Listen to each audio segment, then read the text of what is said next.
دوستو، ہومیوپیتھک کے اس چینل میں جہاں میں مختلف معلومات آپ کی خدمت میں پہنچاتا رہتا ہوں، آج ایک اور ایمان افروز واقعہ آپ کو بتانا چاہتا ہوں، اور یہ بھی پہلے واقعات کی طرح یہ بھی سچا واقعہ ہے۔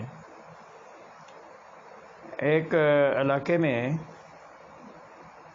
شہر کے علاقے میں، دو میاں بیوی کرائے پہ رہتے تھے۔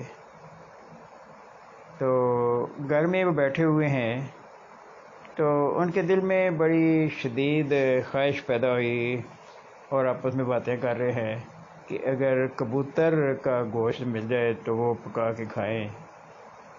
وہ بڑی عمر کے دونوں تھے، تو وہ آپس میں باتیں کر رہے ہیں، تو یقیناً وہ ان کا دعا کی طرف رجحان ہوتا ہوگا۔ وہ خدا کو یاد کرنے والے تھے، تو وہ بیٹھے ہوئے کہ تھوڑی دیر میں کھڑکی سے ایک کبوتر اڑتا ہوا آیا اور ان کے پاس آ کے گر گیا۔ انہوں نے یقین کیا اور بڑے خوش ہوئے کہ یہ خدا نے ہماری دعا بھی سن لی ہے اور ہمارے لیے یہ غیب سے کبوتر کو بھیج دیا ہے۔ انہوں نے اس کو اسی وقت ذبح کیا اور خدا کا شکر ادا کرتے ہوئے اس کا گوشت کھا لیا۔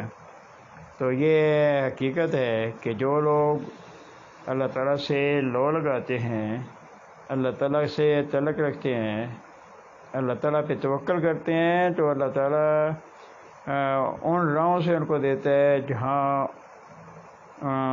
ان کا وہم گمان بھی نہیں ہوتا۔ تو اس لیے خدا تعالیٰ کی طرف رجوع ہونا چاہیے، خدا تعالیٰ سے تعلق کو بڑھانا چاہیے، ہمیشہ خدا تعالیٰ کی حضور دعائیں کرتے رہنا چاہیے۔